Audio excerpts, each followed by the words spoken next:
Ceux qui suivent notre école de sagesse chrétienne avec assiduité, les bons élèves qui ne pratiquent pas l'école buissonnière, se souviennent sans doute qu'en novembre 2021, nous avions fait une petite leçon de rappel concernant la vision des deux papes de la bienheureuse Anne-Catherine Emmerich, qui avait fait suite à une écoute d'une intervention du père Michel Rodrigue, un Canadien plus ou moins charismatique qui aurait des révélations privées et qui laissait entendre que la fin du pontificat du pape François allait connaître une heureuse fin. Cette vidéo avait eu d'ailleurs un bon succès puisque nous avions dépassé les 60 000 vues.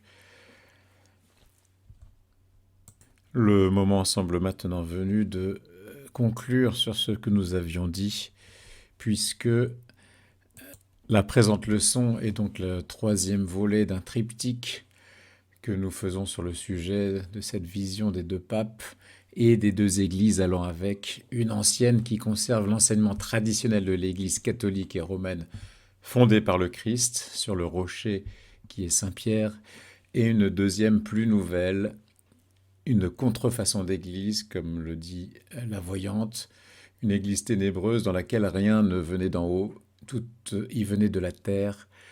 C'est donc une église faite par les hommes, c'est proprement une église de fabrique humaine, suivant la dernière mode, comme elle le disait. Nous étions posé la question sur un passage obscur pour savoir, au cas où cette vision concernait la situation unique dans l'histoire de l'Église où deux papes légitimes cohabitaient ensemble dans la cité du Vatican, lequel des deux visait ce dit passage que voici. Je vis que le pape montre maintenant plus de vigueur et qu'il lui est recommandé d'être énergique jusqu'à la mort. Je vis qu'il a gagné cela par la constance dont il a fait preuve en dernier lieu. Mais ces derniers ordres n'auront pas d'effet parce qu'il y a trop faiblement insisté. Nous espérions au moment de la publication de cette leçon, donc le 27 novembre 2021, que le pape François était celui qui allait réagir positivement à la fin de son pontificat. Beaucoup d'eau du Tibre a coulé depuis sous le pont Saint-Ange à Rome.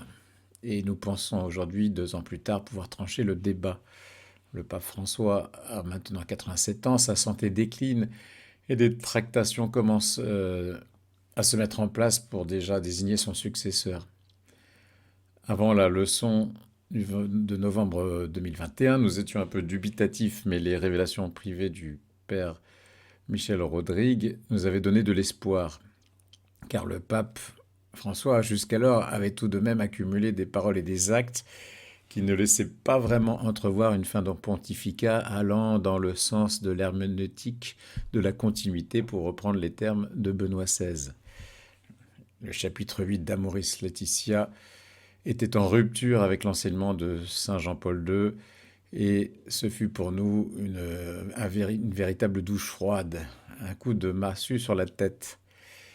Nous nous attendions à ce que le pape remette de l'ordre dans cette théologie du mariage, et grande a été notre déception. Nous avons eu aussi les idoles de Pachamama adorées dans les jardins du Vatican et portées en procession dans une basilique de Rome. Nous avons fait une leçon sur le curieux qui suis-je pour juger dans la bouche du premier docteur et pasteur du troupeau. Le Saint-Père avait qualifié le dogme de Marie corédemptrice de sottise, l'éloignant du totus tuus de Saint Jean-Paul II. Nous avons dû faire une leçon sur le Covid comme revanche de la nature sur l'homme, d'après les mots du pape François. Depuis, on peut dire, sans être traité de complotiste, que le fonctionnaire le mieux payé des États-Unis, le docteur Fauci, avait financé le laboratoire de Wuhan pour faire des recherches sur la meilleure transmissibilité des coronavirus vers l'homme, et que le départ de la pandémie venait vraisemblablement de là. Le vaccin, comme geste d'amour, a été aussi une belle boulette. Le Saint-Père aurait mieux fait de se taire, maintenant qu'on sait que Pfizer a reconnu n'avoir fait aucun test sur l'efficacité protectrice de son vaccin, ni sur ses potentiels effets secondaires, dont la liste s'accroît au fil des mois. Depuis toutes ces vidéos dans lesquelles nous avons parlé de ces sujets-là, que s'est-il passé? Le pape a-t-il eu le sursaut final? Et ces derniers ordres vont-ils dans le sens du bien de l'Église et des âmes selon la doctrine de toujours? Il semblerait plutôt que le pape a en effet redoublé d'énergie. La première partie du message semble ainsi le concerner. Par contre, pour ce qui est des ordres visant à protéger et à consolider le dépôt de la foi donné aux apôtres, cela nous paraît beaucoup moins sûr, malheureusement. En effet, depuis, nous avons publié sur notre chaîne plusieurs leçons que voici. La première, McKinsey a conseillé le Vatican et donc le pape pour sa gestion de la crise du Covid. On sait d'où vient le fameux geste d'amour qui ressemblait bizarrement aux paroles d'Albert Bourla, le PDG de Pfizer, qui se targuait d'être le plus grand bienfaiteur de l'humanité et d'avoir été motivé presque uniquement par l'amour des hommes, pas pour les milliards empochés. Il y a eu l'épisode de l'Église de la synodalité, véritable détournement de ce qu'avait voulu Saint Paul VI en instaurant le synode des évêques à la fin du Conseil Vatican II. Est ensuite venue la nomination de Monseigneur Fernandez comme préfet pour la doctrine de la foi, qui à elle seule montre que le pape François a hissé toutes les voiles dehors pour accélérer son ordre du jour en fin de pontificat vers un alignement de l'Église sur les mœurs du temps présent. Mais il s'est peut-être un peu trop précipité avec le projet d'ordonner prêtres les hommes mariés et a dû faire marche arrière quand Benoît XVI est sorti de son silence pour rappeler la position de l'Église à ce sujet, la richesse du célibat consacré avec l'aide du cardinal Sarah. C'est d'ailleurs éventuellement cet épisode que vise peut-être la vigueur et l'énergie dont fait preuve en dernier lieu l'un des papes de la vision. Le pape a aussi qualifié d'immoral la peine de mort, ce qu'aucun pape ni théologien n'avait jamais dit jusque-là. Il a fait une marche arrière sur les ordinations anglicanes, contredisant les fermes propos du pape Léon XIII. Nous avons fait une leçon sur la concélébration de l'archevêque de Canterbury dans une basilique de Rome récemment. Dans une interview à la télévision italienne, il a dit devant 3 millions de téléspectateurs qu'il imaginait l'enfer vide, contredisant ainsi les deux plus grands théologiens catholiques que sont saint Thomas d'Aquin et saint Augustin, et laissant les âmes sommeiller dans leur insouciance, dans leur sommeil théologique dogmatique des fins dernières et l'insouciance de leur salut. Ça aurait été une bonne occasion pour secouer les âmes de leur torpeur et ne pas leur faire croire que le salut allait de soi. On dit que Benoît XVI a eu le cœur brisé quand quand François est revenu en arrière sur l'ouverture à la messe en latin.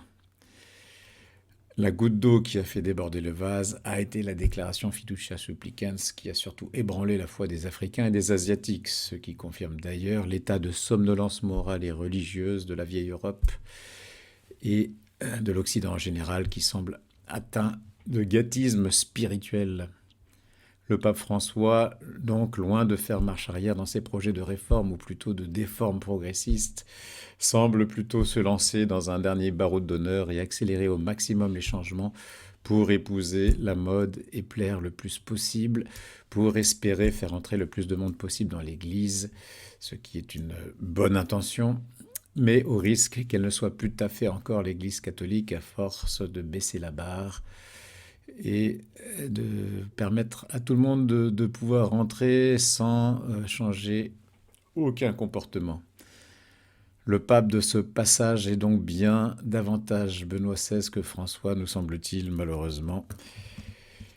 Nous vous remercions d'avoir écouté cette leçon et n'hésitez pas à vous abonner pour en recevoir d'autres et mettre le pouce en haut pour soutenir notre œuvre. Merci et à bientôt.